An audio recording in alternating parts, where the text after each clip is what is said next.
আজি শিকিম আমি ধনাত্মক বা অনুকাৰ শব্দ। আমিতো শব্দ সদায় পাই আহিছো, আমি শব্দ কৈ আহিছো, বিভিন্ন শব্দৰ দ্বাৰা আমি বাক্য গঠন কৰো, নহয় জানো? কথা হল কি, এই ধনাত্মক বা অনুকাৰ শব্দনো কি? এতিয়া চোৱা, কিছুমান শব্দ কিছুমান ধ্বনিৰ অনুকৰণত সৃষ্টি হয়। মই কি কৈছো যে কিছুমান শব্দ কিছুমান ধ্বনিৰ অনুকৰণত সৃষ্টি হয়। ধ্বনিৰ অনুকৰণ মানে কেনেকুৱা? এতিয়া যদি আমি বেল এটা বজাও, কেনেকুৱা শব্দ হ'ব?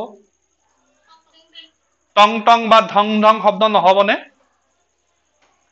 আমি যদি কাঠৰ দৰজা এখন খোলো, টিঙৰ দৰজা এখন খোলো, কেনেকুৱা মাত দিয়ে বাৰু? যদি কাঠৰ দৰজা এখন বা টিঙৰ দৰজাখন পুৰণা হয়, মেৰ মেৰকে নকৰে নে? মেৰ মেৰ কেৰ কেৰ শব্দ নকৰে নে? কৰে নে নকৰে? তাৰমানে সেই মেৰ মেৰ শব্দটো ক'ৰ পৰা আহিছে? ধ্বনিৰ পৰা আহিছে। ঠিক তেনেদৰে বতাহ যেতিয়া মাৰে, বতাহত যেতিয়া আমাৰ বাঁহ গছবিলাক হালে জালে, তেতিয়া কেতিয়াবা কি হয়? কেৰ কেৰ শব্দ আহে। আহে নে নাহে? আহে নে? আহে। তাৰপিছত আমাৰ ক'ৰ পৰা যদি টিঙৰ পৰাই হওক, বটলৰ পৰা হওক, টিঙৰ পৰা হওক, যদি পানীৰ টোপাল পৰে, কেনেকুৱা শব্দ হয়? হয় নাই? টুপ টুপ শব্দ হয়। হয় নে নহয়? তেতিয়াহ'লে এই যে বেল বজালে কেনেকুৱা হয়? ধং ধং। কেনেকুৱা শব্দ হয়? ধং ধং। আমি দৰজা এখন কেতিয়াবা যদি খোলো, তেতিয়া কেনেকুৱা হয়? কেৰ কেৰ। হয় নাই? আকৌ কেতিয়াবা বাঁহে বাঁহে শব্দ হলে কেনেকুৱা হয়? মেৰ মেৰ। মেৰ মেৰ। তাৰপিছত পানীৰ যেতিয়া পৰে, কেনেকুৱা শব্দ হয়? টুপ টুপ। এই শব্দবোৰ ক'ৰ পৰা আহিছে? ধ্বনিৰ পৰা সৃষ্টি হৈছে। হয়নে নহয়?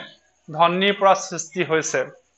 যে ধং ধং, কেৰ কেৰ, মেৰ মেৰ, টুপ টুপ, এই শব্দবোৰ ক'ৰ পৰা আহিছে?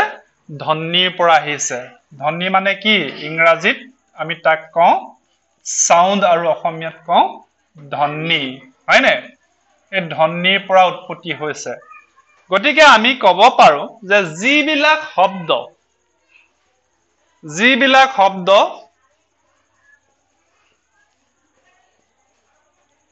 ধ্বনিৰ অনুকৰণত, কি কৈছো? যিবিলাক শব্দ ধ্বনিৰ অনুকৰণত সৃষ্টি হৈছে বা সৃষ্টি হয়, তেনে শব্দবোৰকে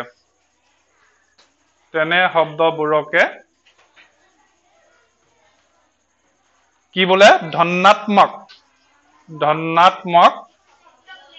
বা অনুকাৰ শব্দ বোলে। অনুকাৰ শব্দ বোলে। কথাটো তিনে উজু নহয়নে বাৰু? যদিও আৰম্ভণিতে আমি যেতিয়া দেখিছিলো ধনাত্মক বা অনুকাৰ শব্দ কি, তেতিয়া আমাৰ ফটককে এইটো কি বস্তু বুলি আমাৰ মনলৈ এটা আহিছিলে। হয় নাই? কিন্তু আমি যেতিয়া তাক চাইছো যে ধনাত্মক বা অনুকাৰ শব্দ কি, যিবোৰ ধ্বনিৰ পৰা সৃষ্টি হৈছে, যেনে এইবিলাক ধং ধং, কেৰ কেৰ, মেৰ মেৰ, টুপ টুপ। হয় নাই? টিক টিক, যেনেকে জেঠিয়ে মাতিলে টিক টিক শব্দ হয়, ঘড়ীয়ে টিক টিক কৰে। হয় নাই? পানী পৰিলে টুপ টুপ হয়। এই যিবোৰ ধ্বনিৰ পৰা আহে, সেই ধ্বনিৰ পৰা অহা শব্দবোৰকে আমি কি কৈছো? ধনাত্মক বা অনুকাৰ শব্দ। তিনিয়ে উজু, গতিকে এইটো তোমালোকে মনত ৰাখিবা। এতিয়া মই তোমালোকক পুনৰ ধনাত্মক বা অনুকাৰ শব্দ কি ভালদৰে লিখাই দিছো, কথাটো ভালদৰে বুজি লবা। যে ধনাত্মক আৰু অনুকাৰ শব্দ কোনবোৰ? যিবোৰ শব্দ ধ্বনিৰ অনুকৰণত সৃষ্টি হোৱা শব্দবোৰকে ধনাত্মক বা অনুকাৰ শব্দ বোলে। তাৰমানে যিবোৰ শব্দ কিবা ধ্বনিৰ দ্বাৰা সৃষ্টি হব, আমি মানুহে সৃষ্টি নকৰো, কিবা ধ্বনিৰ দ্বাৰা, কিবা বস্তুৱে যেতিয়া লগ লাগিব। মই কৈছো অলপ আগতে, বেল বজালে, বাঁহে বাঁহে ঘহনি খালে, দৰজা খুলিলে, কি হবা? আমি হাতেৰে হাত চাপৰি বজালে, নহয় জানো?